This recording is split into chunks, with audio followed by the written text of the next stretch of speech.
시청자 여러분 안녕하십니까? 출발 성공 투자 정은영입니다. 안녕하세요. 김수정입니다. 간밤 미국 증시는 일제히 하락으로 거래를 마쳤습니다. 이제 CPI 발표가 하루 정도 남은 상황이고요. 연준 인사의 매파적인 발언까지 더해지면서 일단 빅테크주들이 관망세를 나타냈고 반도체주가 일제 약세를 나타냈습니다. 거기다가 전기차 관련주들이 좀 크게 낙폭을 보이면서 대부분의 종목들이 좀 부진한 모습 나타냈습니다. 네, 우리 장에 좀 영향도가 큰 섹터들이죠. 반도체와 전기차 관련 쪽이 오늘 조금 부진했다라는 점, 확실히 오늘 발표될 CPI에 대한 경계감이 짙게 나타나고 있습니다. 자, 시장에서 많은 뉴스들이 들려오고 있는데 정작 지수의 밴드 자체는 좀 움직임이 없습니다. 종목 변동은 상당히 크게 나타나고요. 왜 그런지 시장의 소식들 같이 점검해 가시죠. 일단 어제 국내장 복습부터 해보겠습니다. 양지수 모두 떨어진 채 거래를 마쳤어요. 코스피 0.1, 코스닥은 0.3%입니다. 장 출발 대비해서 낙폭을 줄였다라고 볼 수 있겠습니다. 출발하고 조금 무섭도록 빠졌죠. 1시간 사이에 떨어지는 종목 개수가 코스피, 코스닥 도합해서 1,300개가 넘어갔으니까요. 하지만 시간이 갈수록 낙폭을 줄이긴 했습니다. 자, 어제장에 영향을 줬던 내용들 들여다보시죠. 중국에서 수출입 데이터가 발표됐는데 중국의 수입이 둔화됐다라는 게 시장에 영향을 줬습니다. 그 전날 뉴욕장에서 경기 침체에 대한 우려감이 지속적으로 나왔었죠. 거기에 한 몫을 더해준 겁니다. 글로벌 수요 둔화에 대한 우려감이 중국 수입 데이터로 퍼져나갔고요. 그게 전반의 시장을 조금 누르는 요소가 됐습니다. 그리고 오늘 밤 9시 30분경에 나올 CPI에 대한 경계감도 있었고요. 이러한 여러 가지를 보고 가자라는 심리 속에 거래대금과 증시 주변 자금이 감소하고 있는 최근입니다. 그리고 어제는 배터리 초과 공급에 대한 우려감이 좀 확산되면서 안 그래도 조금 눌려있는 2차 전지 쪽에 추가 낙폭을 키워나갔습니다. 자, 올랐던 쪽을 좀 본다면 바이오 쪽이요. 셀트리온 호실적이 있었죠. 램시마, 트룩시마, 허주마, 유플라이마 이런 마 시리즈들이 괜찮았다라는 소식이었습니다. 그래서 SK바사 위탁 생산 체결 이슈와 함께 바이오주를 끌어올리는 요소가 됐고요. 현대차그룹의 또 새로운 공장 구축에 대한 이야기가 나오면서 자동차 부품주들 강세였습니다. 손해보험주들도 괜찮았는데 롯데손보가 1분기 영업이익 사상 최대를 기록했습니다. 그러면서 주가가 강하게 올라간 영향을 받았죠. 이런 롯데손보 이슈와 함께 실적주들의 강세가 도드라졌습니다. 최근에 계속해서 나타나고 있는 패턴 말씀드리고 있죠. 많이 올랐던 종목들을 팔아서 실적이 나오는 쪽으로 자금이 이동하고 있다는 겁니다. 이 말을 거꾸로 해보면 실적 말고는 지금 비빌 언덕이 없다라는 게 되겠습니다. 그 밖에는 러시아와 우크라이나 이슈라던가 혹은 LNG 이슈 등으로 인해서 가스가 강세였고요. 조선기자재, 풍력 등의 종목들 올랐습니다. 실적주 한다면 어제장에서 호실적에 반응했던 종목들, 실리콘2가 25% 급등, 저희 개장 전 성공 전략에 나왔던 종목 중에 하나죠. 원택 16%, 성광밴드, WCP, 어제 분리막 기업들에 대한 증권가 호평 이야기 전해드린 바 있었는데요. 6% 정도 올라가기도 했습니다. 어제 시간 외에서는 러우 갈등 뉴스가 상당히 큰 영향을 미쳤고요. 잠시 후에 보죠. 그리고 실적이 시간 외에서 나온 업체들 주가가 올라간 몇몇이 있었습니다. 진에어와 제주항공 눈에 띄었고요. 코스메카 코리아와 잉글우드랩 모두 화장품 쪽이죠. 이쪽도 강세 움직임을 보였어요. 시간의 상한가 나타냈는데요.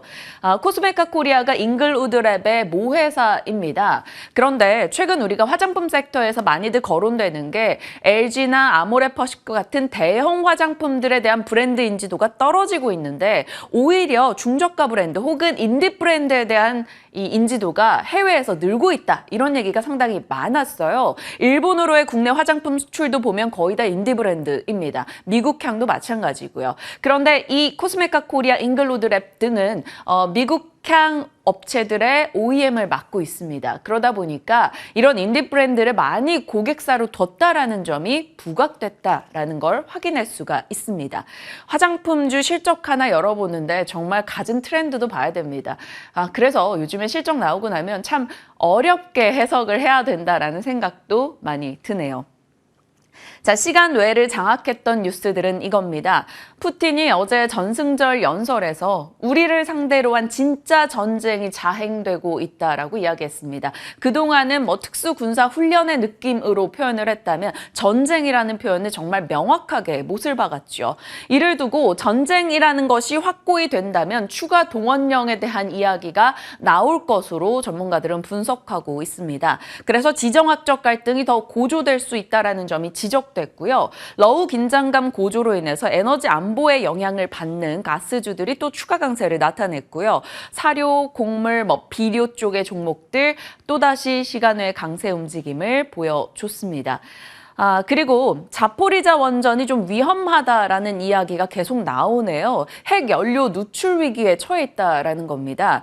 지난해 자포리자 원전이 포격받았을 때 관련해서 방사능 관련주, 제염 관련주 등이 단시간에 좀 급등하는 흐름이 있었거든요. 물론 그거 다 반납했습니다, 지금은. 하지만 요 며칠간의 움직임에 이런 뉴스들이 꽤 많이 나오고 있다라는 것에서 단기 트레이딩 관점 정도로만 체크가 가능할 것 같아요. 피코그램, 우진, 오르비텍, 유나이티드 제약, 방사능 해독제 등에 대해서 과거에 좀 승인을 받았다. 이런 뉴스 등이 같이 나오고 있습니다. 체크하시죠. 어찌됐건 이런 쪽은 씁쓸한 강세가 이어지고 있습니다. 자, 그 밖에 보시면 최대라는 타이틀을 달고 실적이 쏟아지는 분야가 바로 LCC 쪽이 되겠습니다. 엔데믹 효과를 누리고 있죠. 그리고 LCC의 주요 노선들이 일본이나 동남아 쪽입니다. 그런데 사람들이 최근에 많이 가는 지역들이 다 그런 쪽이죠. 그러다 보니까 실적이 좋을 수밖에 없었고 실적 타이틀을 보시면 상당히 좋습니다. 2분기 연속 흑자 달성, 최대 분기 실적, 흑자 전환, 창사 이래 최대 분기 매출 계속해서 타이틀이 달리고 있습니다. 가장 먼저 실적을 발표했던 티웨이 항공 같은 경우는 올해 주가 흐름이 상당히 좋았어요. 그래서인지 실적 내놓고 나서는 피크아웃에 대한 얘기가 또 등장하면서 되려 빠지고 있습니다. 이래서 실적 발표 전후의 주가도 봐야 되고 가이던스도 봐야 되고 업황도 봐야 되고 실적 하나로도 좀 볼 게 많습니다. 일단 제주항공과 진에어가 어제 시간 외에서 실적을 발표했는데 이들은 정작 올해 크게 오른 바가 없었기 때문에 되려 좀 더 강한 시세를 보여줄 수 있지 않을까 하는 시각도 있습니다. 대형 항공사들이 증편이 지연되고 있다 보니까 LCC 업체들이 고스란히 수혜를 받고 있죠. 올해 연휴 일정들도 조금 많기 때문에요. 그런데 일각에서는 이게 이어지겠느냐라는 의심도 있습니다. 왜냐하면 이제 비수기에 들어가는 2분기이기도 하고 LCC 업체들은 그럼 이 시기에는 가격 인하 전쟁을 펼치지 않겠느냐. 그러니 1분기 반짝 실적 후에 2분기는 조금 주춤할 수 있다. 이런 지적도 나옵니다. 실적 해석 참 어렵습니다. 덴티움 같은 경우도요. 실적 1분기 언뜻 보면 어닝 미스가 났다라고 볼 수 있는데 중국에서 VBP가 시행되는 게 2분기이기 때문에 당연한 결과다. 그래서 어제 시간외에서 빠졌다가 또 낙폭을 줄이기도 했습니다. 이런 부분들 하나를 대응하더라도 공부가 조금 많이 필요해지는 지금이다. 그런 생각이 듭니다. 자, LCC 실적까지 봤고요. 자, 이제 오늘 밤에 CPI가 발표될 겁니다. CPI 발표 직전에 또다시 뉴욕의 매가 떠올랐네요. 뉴욕 연방은 고정투표권, 연간 고정투표를 갖고 있습니다. 다른 연은 총재들은 돌아가면서 투표권을 갖고 있는데 뉴욕 연은 총재는 다르다. 여러 차례 말씀을 드렸죠. 존 윌리엄스가 2월, 4월도 매파적 발언을 했는데 5월 들어서 또 한마디 합니다. 올해 금리 인하할 이유가 없다. 기준금리 인상 끝났다고 말한 적 없는데? 라고 코멘트를 했어요. 데이터 받쳐주지 않으면 추가 금리 인상할 수도 있다라는 점까지 얘기 내놓으면서 오늘 뉴욕장의 분위기를 조금 눌러가는 요소가 됐습니다. 자, CPI가 오늘 밤 발표될 텐데요. 지금 시장에서 많이들 전망하는 수치는 5% 정도에 많이 가 있는 것 같습니다. 클리블랜드 전망치로 봤을 때는 3월 5에서 조금 올라간 5.1 에너지 가격의 상승 정도를 반영할 것으로 예상을 하고 있었는데 그보다 시장은 조금 완화된 스탠스를 취하고 있네요. 과연 뚜껑을 열었을 때 어떻게 나올지 궁금합니다. 물가 데이터 오늘 밤 나오는 소식 정리해서 내일 같이 전해드리도록 할게요. 뉴욕 증시 3대 지수는 모두 내렸습니다. 오늘 발표되는 CPI에 대한 경계감과 부채 한도 협상에 대한 리스크도 계속 안고 있기 때문이죠. 매일 경기 침체에 대한 우려감이 하나씩 또 더해지네요. 중국의 수입도나 앞서 말씀드렸고요. 독일의 산업들이 지금 어려움을 겪고 있다는 뉴스 등도 나옵니다. 이런 경기에 대한 우려가 등장하다 보니까 구리나 비철금속 등의 부진한 흐름도 확인되고요. 스웨덴 부동산 기업 SBB가 있는데요. 2021년도에 정말 주가가 엄청난 랠리를 보였던 업체이기도 합니다. 그런데 유럽권의 부동산 가격이 떨어지면서 작년 그리고 올해까지 주가가 부진해요. 아마 2021년도 말 대비해서는 100% 이상 정도 빠졌습니다. 이 종목이 실적 악화와 배당금을 중단한다라는 소식 속에 밤사이 유럽권에서 20% 정도 폭락이 나왔습니다. 이 또한 경기 침체를 좀 자극하는 뉴스이고요.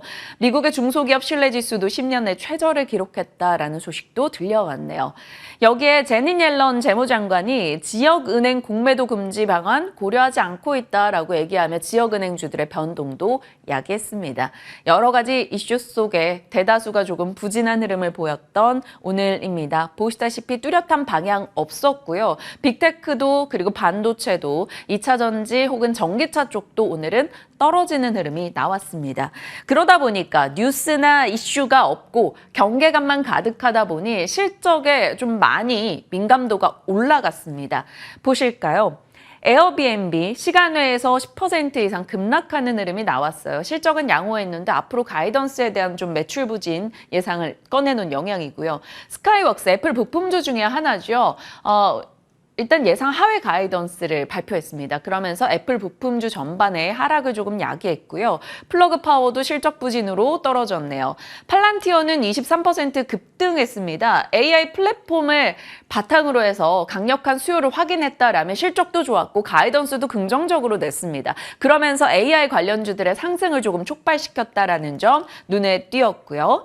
테슬라는 4월 중국의 신에너지 차량 판매가 감소했다라는 이슈 속에 떨어졌고 니콜라 적자 소식, 루시드 적자폭 확대 소식 등으로 전기차 쪽이 전반적으로 좋지 않았습니다. 그나마 다행인 건 리비안이 시간 외에서 나름의 실적을 양호하게 꺼내 놓으면서 6% 정도 반등하는 흐름이 나타났습니다.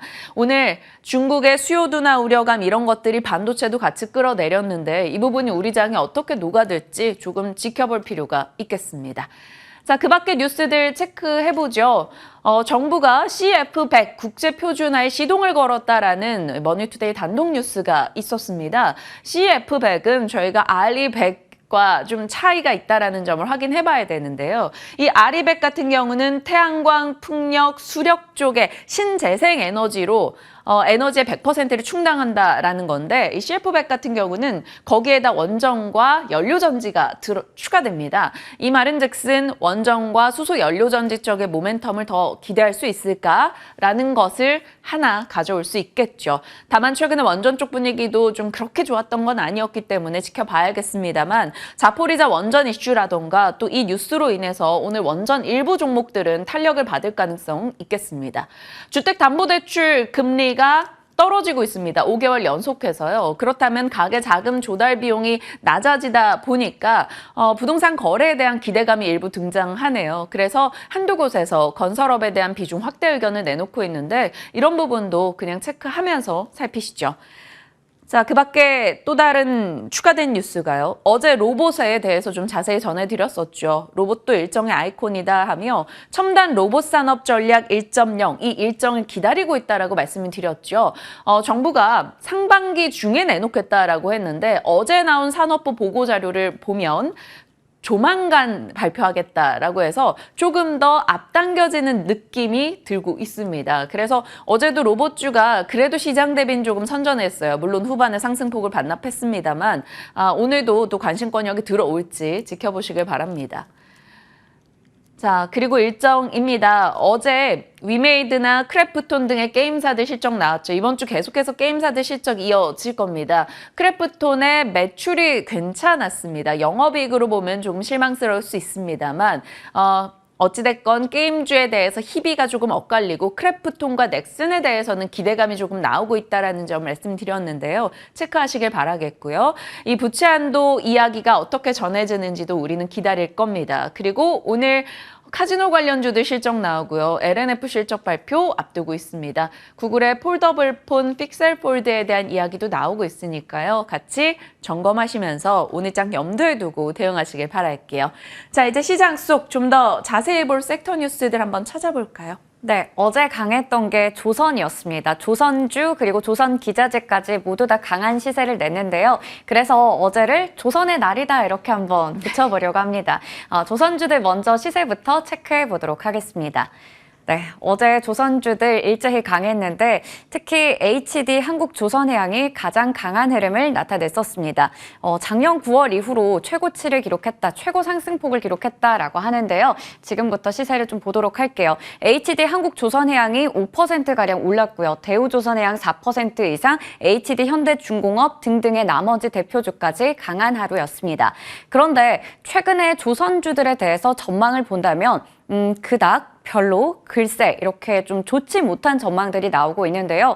그 이유라고 한다면 선가는 계속해서 올라가고 있지만 운임이 떨어지고 있기 때문입니다. 운임이 아무래도 약세를 나타내게 된다면 선가가 계속해서 올라가지는 못할 것이다라는 게 좀 통상적인 이야기인데요. 그러다 보니까 이 부분이 지속해서 호재로 작용하기는 어려울 거다라는 이야기가 나오고 있는 거고요. 수주량이 올해 들어서 크게 감소했다라고 합니다. 올해 1월부터 3월까지 조선 5개사의 수주를 봤을 때 그 금액 자체가 전년 동기 대비해서 20% 이상 빠졌다라는 걸 확인할 수가 있고요.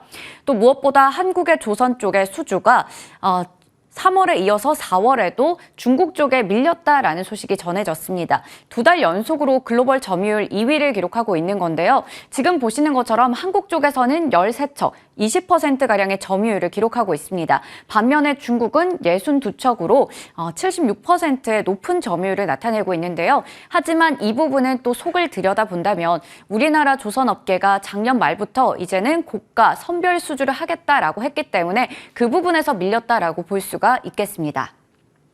이 고가의 선별 수주를 하게 된다면 당연히 그게 또 실적으로 이어질 것이고 실적이 잘 나오게 됩니다. 그래서 작년 말부터 올 초 계속해서 조선주에 대해서 이번에는 정말 이 적자의 늪에서 벗어나서 흑자 전환에 성공할 것이다라는 기대감이 계속해서 불고 있었잖아요.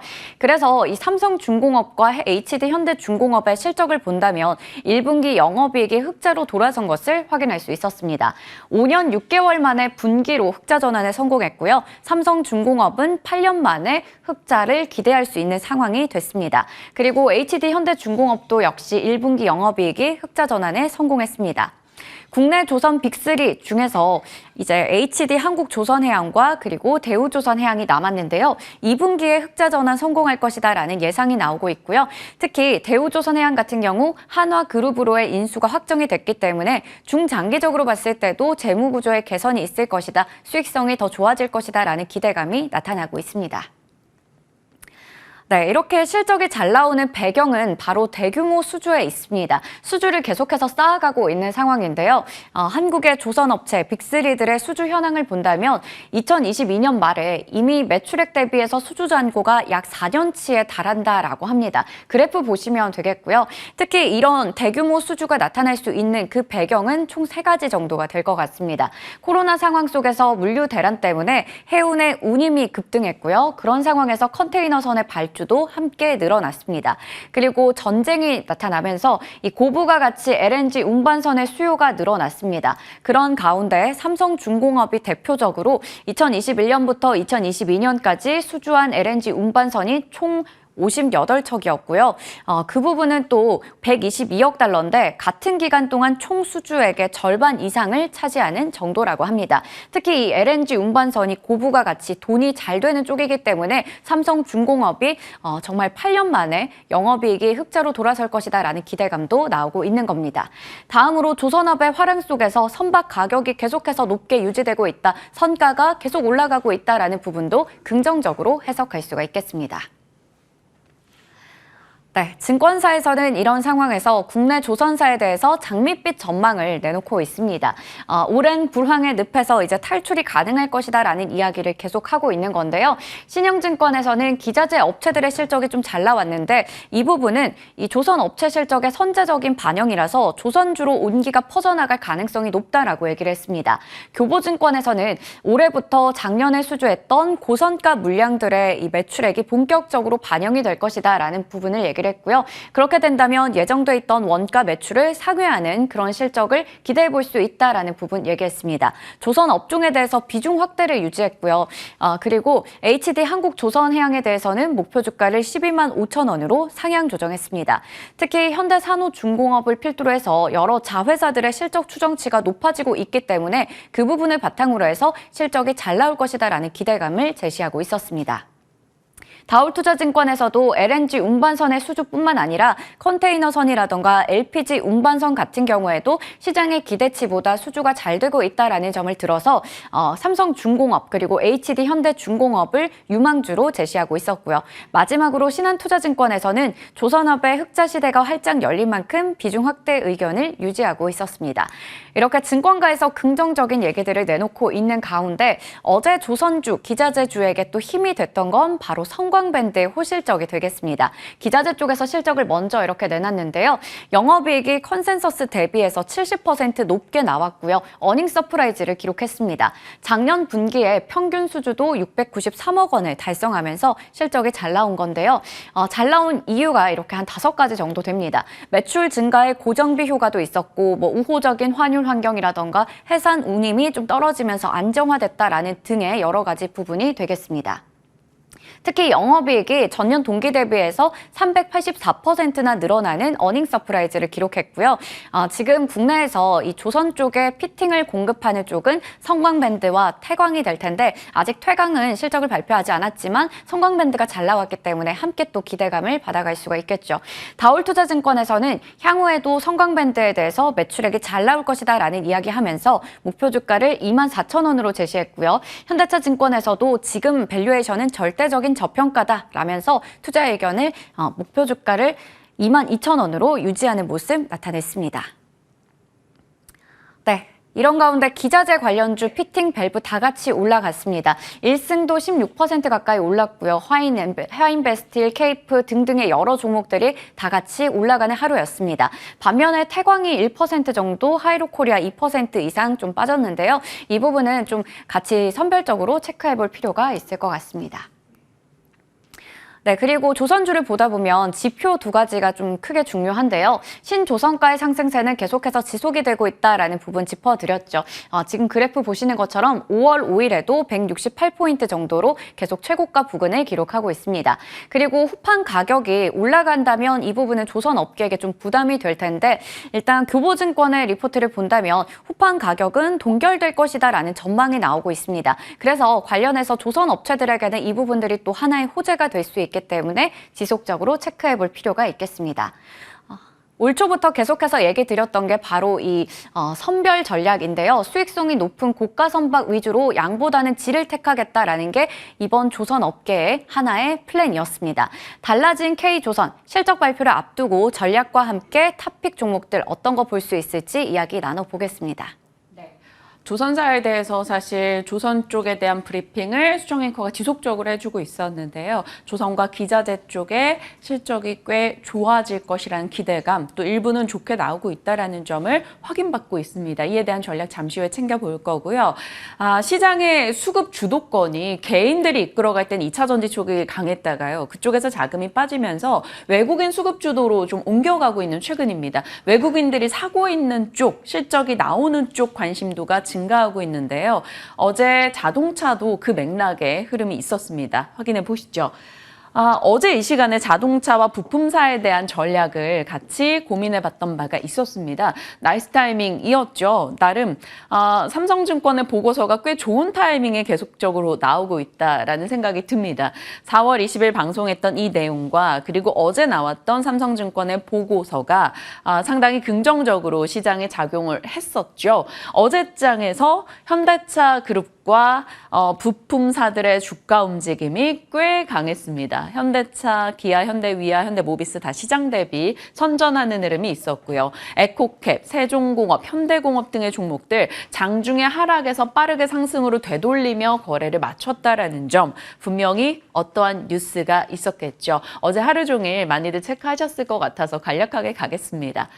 29년 만에 한국에 신공장을 세운다라는 소식을 현대차 쪽에서 꺼내 들었죠. 4월에 기아가 고객 맞춤형 전기차 전용 공장을 세운다라는 얘기가 있었고, 이제 5월 들어서 현대차가 울산에 전기차 전용 공장 신설한다. 2조 들여서 7만 1,000평 4분기에 착공 시작해서 2025년도에 완성해서 IRA 제대로 대응하겠다라는 것과 함께 이 국내 모멘텀이 힘이 돼줬습니다. 그래서 자동차 부품사들 위주의 주가 강세가 나타났고요.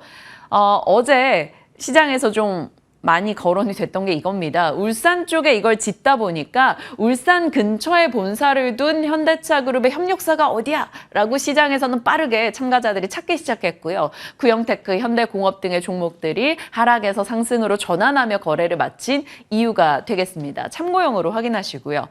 자동차 쪽에 대해서 계속해서 브리핑을 하게 되는 것은 그만큼 뉴스가 많습니다. 뉴스 전달을 해야 되고 또 시장의 의견도 전달을 해야 되는 입장이다 보니까요.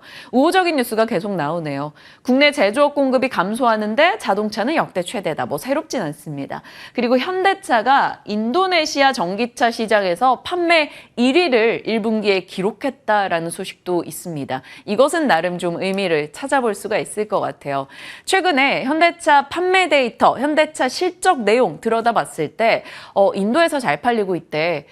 미국에서 많이 팔리고 있대. 이런 얘기 많이 나왔잖아요. 거기에다 인도네시아가 추가된 거죠. 이들의 공통점은 인구가 많습니다. 인도나 인도네시아나 정말 많은 인구를 자랑하고 있죠. 그런 쪽에서 현대차 그룹의 신분 상승이 이뤄지고 있다는 점은 상당히 긍정적이 될 수밖에 없습니다. 현대차 그룹의 수출 실적을 봐도요. 이번에 1월에서 4월까지 수출 내용을 보시면 상당히 좋아진 것을 확인할 수가 있고요. 4월 수출이 8년 만에 최고치를 기록했다고 합니다. 코로나19 기간 동안 이 차량용 반도체 수급이 원활하지 않았잖아요. 그 부분이 좀 많이 해결되면서 이제 판매 데이터가 제대로 찍히고 있다라는 거죠. 그런데 사람이 참 그렇습니다. 이런 내용들만 보면 자동차 섹터에 대해 확신을 가지고 접근을 해야 될 것 같은 느낌인데 또 좋은 뉴스가 한 달 내내 쏟아지다 보니까 또 의심스럽기도 해요.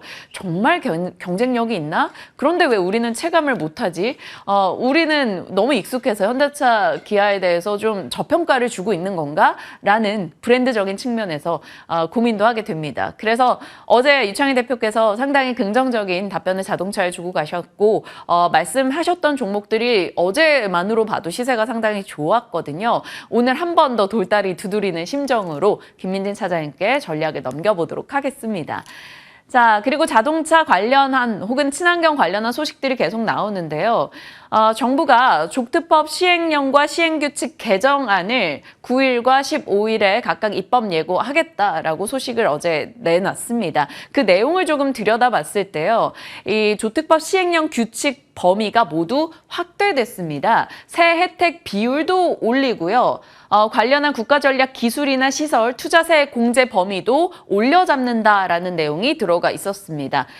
많이들 접하셨을 것 같아서 구체적으로 언급은 하지 않겠습니다. 가장 눈에 띄는 건 이거죠. 올해 전기차 생산시설과 충전 기술, 시설 투자를 할 경우에 중소기업은 최대 35%, 대기업과 중견기업은 25%의 세액공제를 받는다라는 내용과 그 범위에 들어가는 것들이 조금 더 확산됐다라는 겁니다. 이런 얘기가 있을 때 충전에 대한 얘기가 또 한 번 더 관심을 받을 여지는 있겠죠.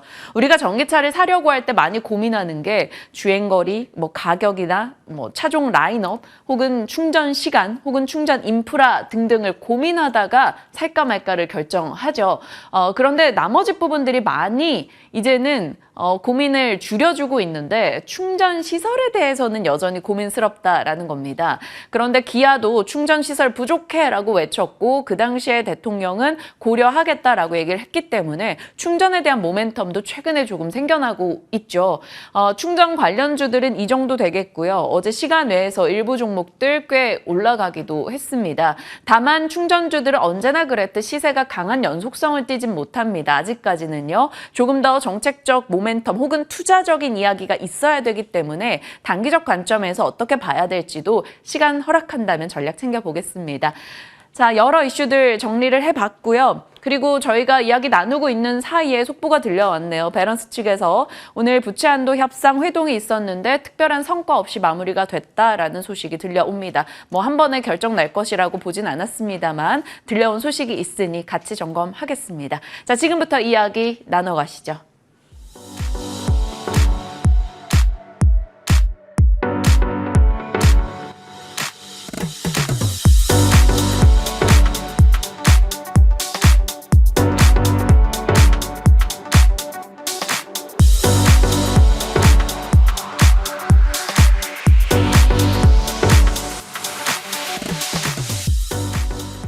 시장과 섹터 종목에 대한 이야기 받아보겠습니다. 김민진 차장과 함께합니다. 어서 오세요. 안녕하세요. 네. 오늘 뉴욕장은 하락이었어요. 다들 그냥 CPI 보고 가겠다라는 심리 속에 실적 나오는 것만 들여다보고 있단 말이죠. 네. 시장에 대한 전략 짜주세요. 네, 지금 FOMC 양호하게 넘겼습니다. 우리가 뭐 큰 변동성이 나타날 수도 있을 것 같다는 우려감이 있었지만은 결국 이제 몇몇 개의 문구의 변화 요소에 따라서 시장 참가자들은 이제 비둘기파적인 FOMC의 색채를 좀 찾기 위해서 노력을 한 것 같고요. 그러다 보니까 이번 CPI 발표가 더욱 중요해졌다라는 거죠. 지금 이제 시장의 예상치 자체는 헤드라인 같은 경우는 5% 그리고 핵심 CPI 같은 경우는 대략 이제 5.5% 정도를 예상을 하고 있습니다. 결국은 이제 이 정도의 수치가 나와주게 된다라고 한다면은 하락하고 있는 물가의 경로를 재확인한다라는 측면에서 봤을 때 시장의 기대 요인은 유효하다고 판단을 하고 있고요. 다만 이제 방금 뉴스 소식을 전해주셨듯이 부채 한도 협상이라는 부담감이 있겠지만은 우리가 이제 2011년도였나요? 그때 이제 부채 한도라는 것을 시장에서 처음 경험을 해봤고, 네. 결국은 이제 부채 한도는 협상이 된다라는 또 시장 참가자들의 기대 요인 이런 것들이 있기 때문에 단기적으로 뭐 시장의 변동성을 만들어낼 수 있겠지만은 이 부분 자체가 해소될 가능성이 있다는 측면에서 중기적으로는 큰 영향을 주지는 않을 거라고 판단을 하고 있습니다. 국내 시장의 움직임을 판단해 본다라고 하면은요, 최근 시장의 모습은 결국은 이제 코스피의 상대적인 양호한 모습, 그리고 코스닥의 조정 흐름이 지속되고 있는 가운데 그 이유는 결국은 이제 외국인의 엇갈린 수급과 외국인의 주도적인 2차전지 관련주들에 대한 매도 흐름이 아니었을까라는 판단이 드는데요. 어제 같은 경우는 외국인들이 국내 2차전지 주요 관련주들 매수를 다 했어요. 이것이 이제 단기적인 쇼커버인지 아니면 정말 가격적인 메리트가 생겨서인지에 대한 판단은 주가로 좀 할 수 있겠지만은 결국은 이제 그동안 많이 빠져나갔었던 수급이 전일 좀 개선됐다는 측면에서 봤을 때 오늘 반등 시도를 할지 한번 살펴봐야 될 것 같고요. 결국은 지수적인 측면보다는 개별 종목적인 측면에서의 대응 전략이 중요한 가운데 계속 강세를 보였었던 섹터들이 있죠. 엔터라든지 의료기기 이런 것들이 조금 쉬어가는 가운데 오히려 이제 바이오 섹터라든지 아니면 저희가 조금 이따 살펴볼 조선 섹터라든지 이러한 또 새로운 혹은 조금 더 괜찮은 실적을 보이는 종목군들이 양호한 모습을 보이고 있다라고 판단을 해볼 수 있을 것 같아요. 새로운 먹거리, 실적이 잘 나오는 쪽, 그리고 그 뉴스가 마치 새롭게 다가오는 쪽에 대한 관심도가 올라갑니다. 그리고 그 중에서도 사실 올랐던 종목은 실적이 잘 나와도 또 오히려 새로운 뉴스로 그죠. 작용이 되고 있고 네. 정말 판단이 조금 어렵긴 합니다. 그러니까 한 종목에 대응할 때 얼마나 많은 걸 공부해야 되나라는 생각도 문득 들었습니다. 자, 어제 실적이 나왔던 시간 외 종목들을 쭉 놓고 봤을 때 LCC도 사실 눈에 띄었고 네. 화장품도 눈에 띄었지만 게임사들 이번 주 실적 많이 나오니까 그거 점검할게요. 위메이드와 크래프톤의 실적을 냈는데요. 위메이드는 실망스러웠고 크래프톤은 매출이 괜찮았습니다. 그래서 크래프톤은 시간 외에서 그래도 상승으로 거래를 마쳤는데 어찌 보세요? 게임사들 오늘 또 이제 NC 나오지 않나요? 그러니까 네. 게임주에 대한 점검이 필요할 것 같아서요. 네, 플랫폼 게임주들 실적 발표가 이제 또 나오는 시즌이죠. 며칠 전부터 이제 뭐 카카오, 네이버 그리고 게임사들, 대형 게임사들의 실적들이 좀 발표가 되고 있습니다. 크래프톤의 실적은 뭐 개인적으로는 상당히 놀라웠었고요. 오늘 뭐 증권사들의 의견들이 나오고 있지만 대부분 다 놀라운 반응이고요. 배틀그라운드가 좋았다고. 그죠. 네. 펍지라고 하죠. 펍지 IP 쪽에 대한 매출액이 이게 나온 지 7년 뭐 이렇게 된 게임인데 저도 열심히 했었어요. 사상 최대 분기 매출이 나왔어요. 그러니까 이제 굉장히 놀라운 거죠. 왜냐면 우리가 이제 일반적으로 게임이라는 것은 라이프 사이클이라는 게 있고 출시 이후에 반짝 매출액 발생 이후에 계속적으로 좀 빠지는 게 일반적인데 매출액이 상당히 좋았었다라는 거고 비용의 감소도 한몫을 했습니다. 뭐 인건비도 상당히 줄었고 신작이 없다 보니까 광고 선전비가 거의 없었어요. 그럼에도 불구하고 실적이 좋았었다라는 것은 크래프톤이 가진 강점이 아닐까라는 판단이 들고 다만 이제 크래프톤의 현재 주가는 정상화 과정이라고 좀 보는 게 맞을 것 같아요. 신작에 대한 기대의 요소라는 것은 사실 2024년도로 나와 있는 상황이기 때문에 뭔가 주가의 변동성을 크게 확대시킬 만한 요인은 아니다. 그리고 실적적인 측면도 1분기가 성수기이기 때문에 2분기에 어느 정도 줄어들었다가 3분기에 이벤트와 함께 다시 늘어날 거거든요. 그렇기 때문에 이러한 부분들을 종합적으로 고려해 봤을 때는 사실 강하게 뻗어나가기에는 단기적으로 강하게 뻗어날 수 있겠지만은 추세적인 상승을 위한 신작은 아직까지는 좀 멀었다라는 의견이고요. 반면 이제 위메이드 같은 경우는 실적이 굉장히 안 좋았습니다. 뭐 물론 이제 2분기에는 나이트크로우에 대한 매출액이 반영될 것이기 때문에 실적이 개선되겠지만은 결국은 이제 여러 가지 또 논란들이 있어요. 최근에 뭐 위믹스 코인에 대한 이슈라든지 이러한 부분들을 고려해 봤을 때 전일 주가의 반등은 반갑지만은 투자하기에는 변동성이 좀 큰 기업이 아닐까 이렇게 좀 판단을 해봐야 될 것 같습니다. 네. 그렇다면 이번 주에 이제 뭐 컴투스라던가 다들 실적을 내놓을 텐데 또 눈여겨보는 게임주가 없으신 걸로? 아무래도 이제 게임주가 주도주 역할을 하기에는 실적 모멘텀이 카카오 게임즈를 비롯해서 별로 좋지 않았었기 때문에 조금은 고민스러운 섹터가 아닐까 이렇게 저는 생각을 하고 있어요. 네, 알겠습니다. 어떤 뉘앙스인지 저희 잘 파악했고요. 조선 쪽 살펴보겠습니다. 조선에 대해서 다들 뭐 실적 좋을 거야 해도 그럼 피크아웃이야 이런 식으로 어찌됐건 결론은 조금 부정적으로 많이들 얘기를 하는데 그래도 조선은 또 틈틈이 가준단 말이죠. 어제 실적에 대한 기대 또 실적에 대한 호평으로 인해서 올랐는데 지금도 가능한 종목이 있나요? 사실은 실적이 좋았는지 이 부분은 저도 잘 모르겠어요. 왜냐면 이제 1분기 실적이 뭐 기업들마다 좀 다르겠지만은 네. 사실은 적자를 낸 기업들도 꽤 있었고요. 뭐 그렇게 좋은 실적이었다고 하기엔 애매하거든요. 거기에 이제 두 번째로는 뭐 조선사들의 주가를 판단할 때 이제 수주도 굉장히 중요한데요. 3월달, 4월달 수주 같은 경우 중국에 크게 밀리는 모습을 보였습니다. 그러다 보니까 결국은 이제 조선사들이 계속해서 올라갈 수 있을 것이냐에 대한 물음표가 달려 있는데요. 최근의 주가는 상당히 좋다라는 거죠. 이유는 2분기와 3분기의 실적, 그러니까 아까 말씀드렸듯이 결국은 이제 고퍼 혹은 상당히 주가가 올라온 기업들에 대한 주가가 크게 흔들리고 있는 가운데 그러면 이제 우리는 믿을 것은 실적이라는 키워드에 포커스가 맞춰지게 되고 그러면은 1분기의 실적이 뭐 별로였지만 2분기, 3분기에 확정적으로 실적이 좋아질 수 있을 만한 기업을 찾게 되는데 그것이 조선사라는 겁니다. 지금 이제 국내에 상장되어 있는 주요 조선사 뭐 현대, 그리고 미포, 삼성, 대우조선해양 이 4개의 기업들의 실적 흐름을 살펴보게 되면은요.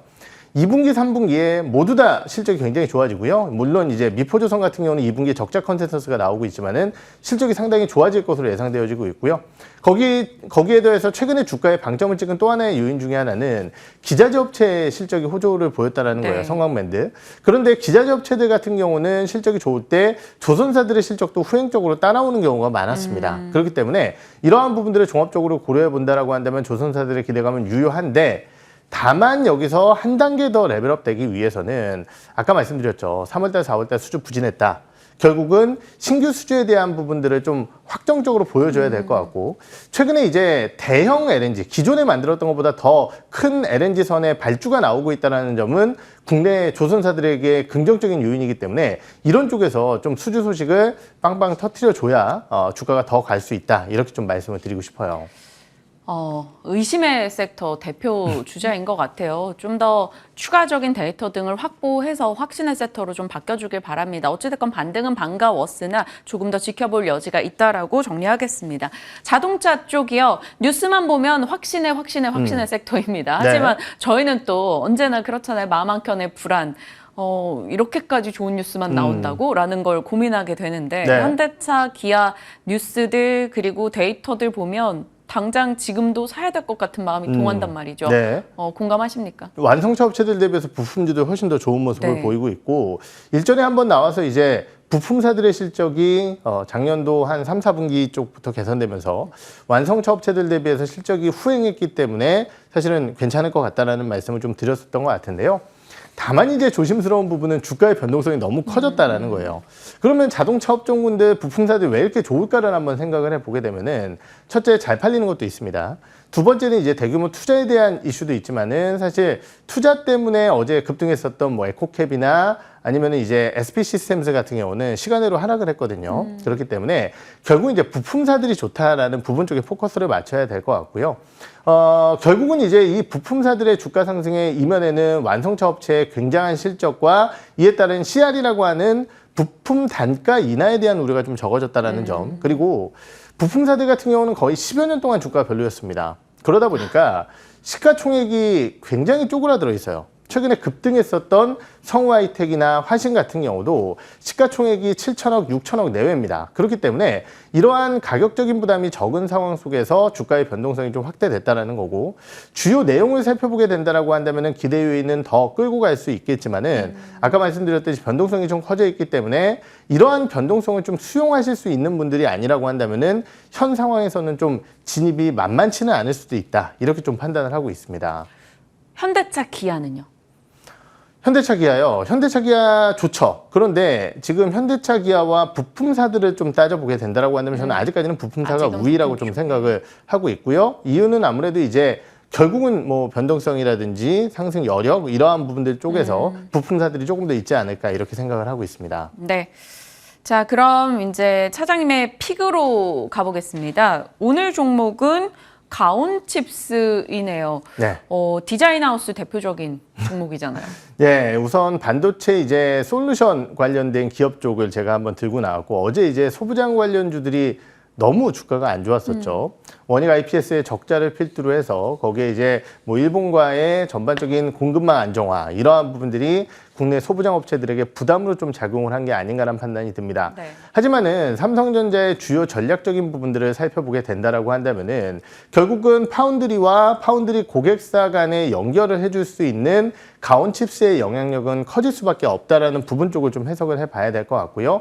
큰 고객사야 삼성전자가 접근을 하지만은 작은 고객사들은 가온칩스가 칩이 만들어질 때까지의 중간 가교 역할을 계속적으로 해줘야 되기 때문에 이러한 부분들에 대한 기대감이 유효합니다. 과거 이제 TSMC의 사례를 살펴보게 되면요. TSMC 같은 경우도 500여 개의 고객사를 만들어내며 결국은 이제 크게 성장을 하는 가운데 주요 이제 이러한 가교 역할을 하는 기업들, 세계 기업들이 지금 굉장히 크게 성장을 했는데요. 해당 기업들의 매출액은 거의 5천억 가까이 되는데 가온칩스 같은 경우는 올해 예상 매출액이 400억에서 500억 수준밖에는 안 됩니다. 그만큼 따라갈 수는 없겠지만은 점유율까지 고려해 봤을 때는 성장의 여력 자체는 충분하다라고 판단을 하고 있고요. 그렇기 때문에 이러한 부분들을 고려해 봤을 때 가온칩스 최근 주가 조정도 있었고 어제 반등과 함께 주가의 반등 포인트를 조금 더 잡아갈 수 있지 않을까 이렇게 좀 판단을 하고 있습니다. 최근에 ARM에 대한 이야기도 저희 나눠봤었는데요. 일단 그런 목표가는요? 지금 목표가는 31,000원 선으로 좀 20% 이상 제시를 해드려보도록 하고요. 손절가는 23,800원 말씀을 드리겠습니다. 흔들림을 기회 삼을 종목으로 가온칩스 살펴주셨습니다. 기억하면서 대응해 가도록 할게요. 김민진 차장님과 전략 챙겨봤네요. 말씀 고맙습니다. 네.